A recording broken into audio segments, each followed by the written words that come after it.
All right. We know you well, John. Thank you for that. With the latest, let's bring in our expert for some more analysis. He's an investigative intelligence and cybersecurity expert, Morgan Wright. He's also the CEO and founder of the National Center for Open and Unsolved Cases.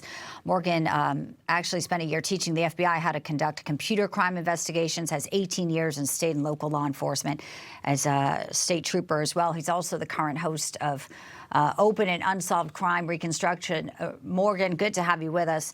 I'll put up one of the pieces that you've written extensively on this and how they are moving forward in this investigation. Pretty interesting that they could be putting out a picture we just heard when all we've been hearing is there is no suspect. But there's also questions now about, and you probably know, the church service. It was supposed to be virtually at a friend.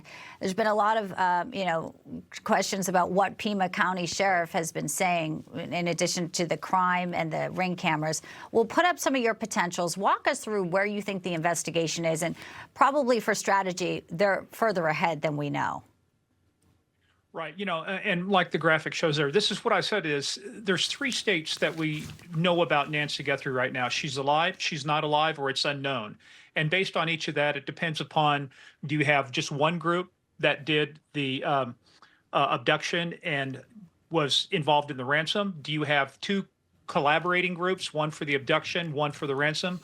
Or do you have, which I think now based on the lack of progress on the ransom communication, I think what you have is you have an abduction and then somebody who was opportunistic that took advantage of it.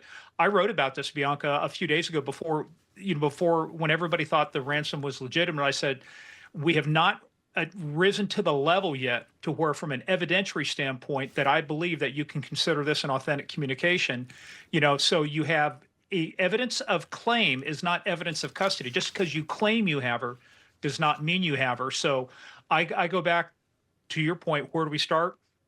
The House is the system that generated everything. And by the way, the best, most unbiased witness we have at this point is probably going to be her pacemaker and the pings, and we need more information about that to really narrow down the time frame so we can do a better job of going out and tracking these corridors of egress, the way that the suspects would have exited after abducting Nancy.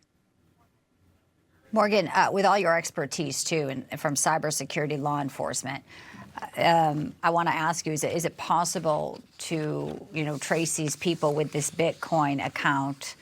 Or is that impossible? Is that one piece here that still could be mined, in your opinion, for these investigators?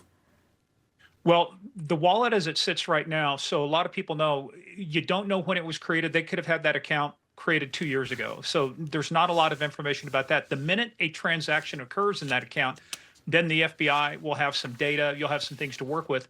I think the most viable lead, though, are the communications that were sent, because they did contact one of the local news stations, used their anonymous tip line. There was other communications. So that's the way they're going to get back to it. But the more that this goes on and the way things are diverging, I think, as I've said before, we never rose to that level to where I considered it an authentic ransom note.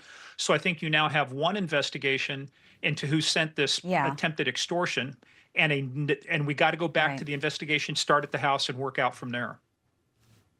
Morgan Wright, good to have you with us. And of course, as we said, there could be some developments through the day. We're watching it minute by minute. Thank you, sir. You bet, Bianca.